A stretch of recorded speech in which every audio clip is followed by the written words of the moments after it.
কিরে হাই কর হাই। তোরা কর হাই কর।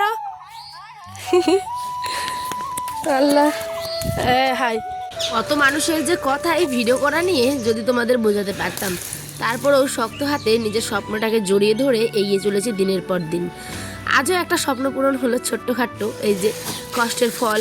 সত্যি কথা বলতে এই ধানগুলো অনেক কষ্ট করে শুকালাম, তারপরেই এখন মিষ্টি লাভের আশায় বিক্রি করছি। এটাই হয়, নইলে মানুষের সংসারের খরচা, সংসার জীবনের তো এইটাই নিয়ম, তাই না বলো? Hey everyone, good morning and welcome back to our new video. সকালবেলায় বড় বউ মিলে আজ ভিডিওটা শুরু করলাম। আজ যে আমাদের ধান বিক্রির দিন। কেন বলছি বলো তো? এই যে দেখছো ধানগুলো এক গামলা করে করে আয়নের বাবা কিন্তু বস্তার মধ্যে ভরে দিচ্ছে। কিন্তু বেচারা হাঁপিয়ে গেছে, যেহেতু রোদ্র উঠে গেছে। এই বস্তা জিনিসটা না সকালবেলায় করতে হয়, মানে বস্তা যখন ভরতে হয় সেটা একদম সকালে উঠেই করতে হয়। কিন্তু কি বলো তো, আমরা ঘুমিয়ে পড়েছিলাম বলে কিন্তু দেরি হয়ে গেছে ঘুম থেকে উঠতে। আজ আয়নের বাবা ফড়া দিয়ে সেলাই করছে। দেখো বস্তার মুখ কিভাবে সেলাই করতে হয় সেটাই আজ তোমাদেরকে দেখাচ্ছি। এই যে জীবনে আমিও প্রথম দেখলাম, তাই ভাবলাম তোমাদেরকেও সাক্ষী করে রাখি। এই যে দেখো ফড়াটাকে ফরফর করে ঢুকাচ্ছে আর দুই দিকের মুখটাকে কি সুন্দরভাবে অনায়াসে বাদ দেবে। কিন্তু সত্যি বলতে এই ফড়াটা এতটা বড় যে এই দড়িটা একেবারে খুলে খুলে যাচ্ছিল বারবার। আর আমি দেখো কাজের ফাঁকে টুক করে 3টে কাঁঠাল পারলাম। এই যে একটা বড় আছে সেটা খাওয়া হবে আর 2টা রান্না করা হবে। এইদিকে মামা শ্বশুর এসেছে টোটো করে, নিয়ে যাবে বলে ধানগুলো। খুব কষ্ট হচ্ছিল, বাড়ির ফসলগুলো এইভাবে নিয়ে চলে গেল। সত্যি, কিন্তু কি করে বলো, সংসার চালাতে গেলে তো টাকার প্রয়োজন। আর আমাদের এই জিনিস মানে ফসলগুলো করাই হয় বিক্রির জন্য। খারাপ লাগে সাময়িক, কিন্তু টাকাটা আসলে মনটা একটুখানি আনন্দ হোক, যাক কষ্টটা করলাম সার্থক হলো, তাই না?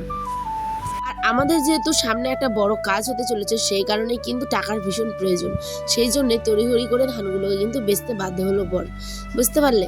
আর এইখানে আয়ন বায়না ধরেছে ওর পাপার সাথে যাবে বলে। এই যে দেখো ওর কোলে নিয়ে কিন্তু একটুখানি এগিয়ে যাবে, তারপরে ওকে আমি নিয়ে চলে আসবো। তারপরেই তো কাজ সংসারের মানে সকালবেলা উঠে বাসি কাজগুলো কিচ্ছু হয়নি। কতটা কালো হয়ে আছি না, দিন দিন কালোই হয়ে যাচ্ছে যেন। আর আমি যে ছেঁড়া নাইটি পরেছি সেটা আমার লক্ষ্যই নেই।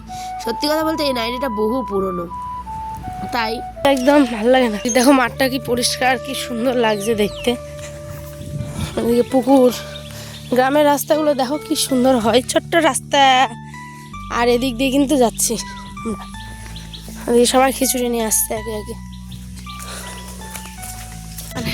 দেখো কত বাঁশের ঝাড় এদিকে, এই যে তো বাঁশের ঝাড়, ওদিকে খেলাধুলো করছে। দেখো চারিদিকে বাঁশ বাগান। দেখো এটা কিন্তু একটা বাঁশ বাগান, দেখো চারিদিকে বাঁশের ঝাড়।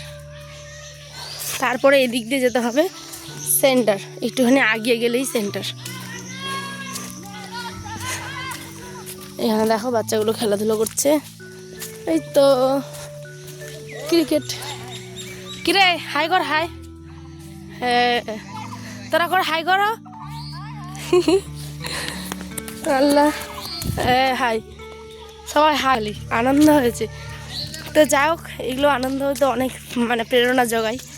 ওটা চলে এসেছি, বেশি দেরি করবো না, ওই যে দাঁড়িয়ে আছে সব, ওইখানেই যাবো।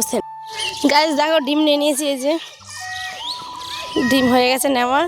এখন আমরা যাচ্ছি বাড়ির দিকে। চলো, আয়নকে রেখেছি, আপেল খাচ্ছে ছেলে। আমি যেমনটা আমি তেমনটাই শেয়ার করি তোমাদের। আমি যে ছেঁড়া নাইটি পরেছি সেটা তোমাদের একটু আগেই বললাম, কিন্তু কি করব, এই ক্লিপসটুকু তো আমি বাদ দিতে পারি না, তাই না?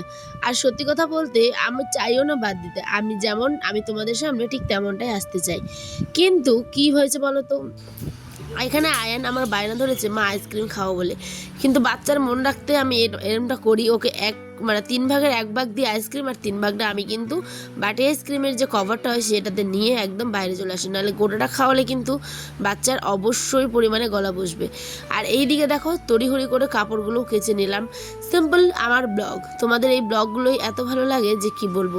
সত্যি কথা বলতে আজ থেকে 1-1.5 বছর আগে এই চ্যানেলটা তৈরি করেছিলাম, ঠিক সাধারণভাবে এরমটাই। আজও আমি সেখানেই, হয়তো একটুখানি কোনোভাবে উন্নত হতে পেরেছি কিনা জানি না, মানে ব্লগ এডিটিংয়ের ক্ষেত্রে। তো যতটুকু পারি চেষ্টা করি। আর 5টা সাধারণ ইউটিউবারদের মতোই আমারও ইচ্ছে ভালো ভালো ব্লগ তোমাদের উপহার দিই। এই যে দেখো দড়িটা ঝুলে গেছিলো অনেক, তাই আমি এখানে কিন্তু দিয়ে দিলাম হচ্ছে কাপড়গুলোর উপরে দিয়ে দিলাম হচ্ছে গিয়ে একটা বড় লাঠি, যেটা দড়িগুলোকে সোজা করে রাখতে সাহায্য করবে। তারপরে চলে আসলাম গাছ থেকে লেবু পাড়তে। কতদিন পর এই গাছটা থেকে লেবু পাড়ছি বলো তো, ভীষণ লেবু আসে আমাদের। এবার তো ঈদও চলে গেল, কুরবানিও চলে গেল, তারপরেও দেখো কত ছোট ছোট। এইগুলো কিন্তু আরো বড় বড় হবে গাইজ।